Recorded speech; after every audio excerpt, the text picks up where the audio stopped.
ದೇವರ ನಾಮಕ್ಕೆ ಸ್ತೋತ್ರವಾಗಲಿ. ಇವತ್ತು ಪೌಲನು ತೀತನಿಗೆ ಬರೆದ ಪತ್ರಿಕೆಯ 3ನೇ ಅಧ್ಯಾಯದ ಪ್ರಶ್ನೋತ್ತರಗಳನ್ನು ನೋಡಿಕೊಳ್ಳೋಣ.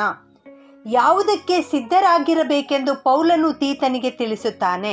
ಸಕಲ ಸತ್ಕಾರ್ಯಗಳನ್ನು ಮಾಡುವುದಕ್ಕೆ.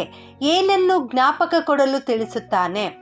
ಯಾರನ್ನೂ ದೂಷಿಸದೆ, ಕುತರ್ಕ ಮಾಡದೆ, ಎಲ್ಲ ಮನುಷ್ಯರಿಗೆ ಪೂರ್ಣ ಸಾಧುಗುಣವನ್ನು ತೋರಿಸುತ್ತಾ ಸಾತ್ವಿಕರಾಗಿರಬೇಕೆಂದು ಜ್ಞಾಪಕ ಕೊಡಬೇಕು. ನಾವು ಮೊದಲು ಹೇಗಿದ್ದೆವೆಂದು ಪೌಲನು ಹೇಳುತ್ತಾನೆ.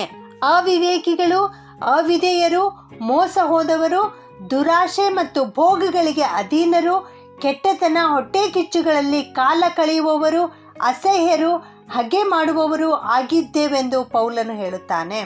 ಆತನು ನಮ್ಮನ್ನು ಹೇಗೆ ರಕ್ಷಿಸಿದನು? ಆತನ ಕರುಣೆಯಲ್ಲಿಯೇ ನಮ್ಮನ್ನು ರಕ್ಷಿಸಿದನು. ಸ್ನಾನವು ಏನನ್ನು ಸೂಚಿಸುತ್ತದೆ? ಪುನರ್ಜನ್ಮವನ್ನು. ಪವಿತ್ರಾತ್ಮನು ನಮ್ಮಲ್ಲಿ ಏನನ್ನು ಉಂಟು ಮಾಡುತ್ತಾನೆ? ನೂತನ ಸ್ವಭಾವವನ್ನು. ಪುನರ್ಜನ್ಮವನ್ನುಂಟು ಮಾಡುವ ಸ್ನಾನದ ಕುರಿತಾಗಿ ಎಲ್ಲಿ ಬರೆದದೆ? ಯೋಹಾನನು ಬರೆದ ಸುವಾರ್ತೆ 3ನೇ ಅಧ್ಯಾಯ 5ನೇ ವಚನದಲ್ಲಿ. ನೀರು ಯಾವುದಕ್ಕೆ ಸಂಕೇತವಾಗಿದೆ? ದೇವರ ವಾಕ್ಯಕ್ಕೆ. ಪವಿತ್ರಾತ್ಮನು ನಮ್ಮನ್ನು ಹೇಗೆ ಹೊಸಬರನ್ನಾಗಿ ಮಾಡುತ್ತಾನೆ? ನೂತನ ಸ್ವಭಾವವನ್ನುಂಟು ಮಾಡುವುದರ ಮೂಲಕ. ದೇವರು ಆತನ ಮೂಲಕ ಏನನ್ನು ನಮ್ಮ ಮೇಲೆ ಸಮೃದ್ಧಿಯಾಗಿ ಸುರಿಸಿದ್ದಾನೆ?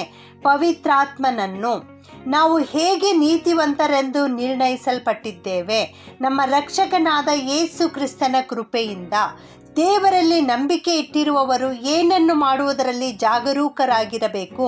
ಸತ್ಕ್ರಿಯೆಗಳನ್ನು ಮಾಡುವುದರಲ್ಲಿ. ನಾವು ಯಾವುದಕ್ಕೆ ದೂರವಾಗಿರಬೇಕು? ಬುದ್ಧಿ ಇಲ್ಲದ ವಿತರ್ಕಗಳಿಗೂ, ವಂಶಾವಳಿಗೂ, ಜಗಳಗಳಿಗೂ, ಧರ್ಮಶಾಸ್ತ್ರದ ವಿಷಯವಾದ ವಾಗ್ವಾದಗಳಿಗೂ ದೂರವಾಗಿರಬೇಕು. ಅಂಥವನು ಏನಾಗಿದ್ದಾನೆ? ಅಂಥವನು ಸನ್ಮಾರ್ಗ ತಪ್ಪಿದವನು, ಪಾಪ ಮಾಡುವವನು ಆಗಿದ್ದಾನೆ. ತಾನು ಶಿಕ್ಷಾಪಾತ್ರನೆಂದು ಯಾರು ನಿರ್ಣಯಿಸುವರು? ಅವನ ಮನಸ್ಸೇ. ಪೌಲನು ಚಳಿಗಾಲವನ್ನು ಎಲ್ಲಿ ಕಳೆಯಬೇಕೆಂದು ನಿಶ್ಚಯಿಸಿಕೊಂಡಿದ್ದನು? ನಿಕೋಪೋಲಿಯಲ್ಲಿ. ಪೌಲನು ತೀತನಿಗೆ ಬರೆದ ಪತ್ರವನ್ನು ಹೇಗೆ ಮುಗಿಸುತ್ತಾನೆ? ಆಶೀರ್ವಚನದೊಂದಿಗೆ ಮುಗಿಸುತ್ತಾನೆ. ತೀತನಿಗೆ ಬರೆದ ಪತ್ರಿಕೆಯ ಕೊನೆಯ ವಚನ ಯಾವುದು? ತೀತನಿಗೆ ಬರೆದ ಪತ್ರಿಕೆ 3ನೇ ಅಧ್ಯಾಯ 15ನೇ ವಚನ. ಕೊನೆಯ ವಚನ ಏನು ಹೇಳುತ್ತದೆ? ಕೃಪೆಯು ನಿಮ್ಮೆಲ್ಲರೊಂದಿಗೆ ಇರಲಿ.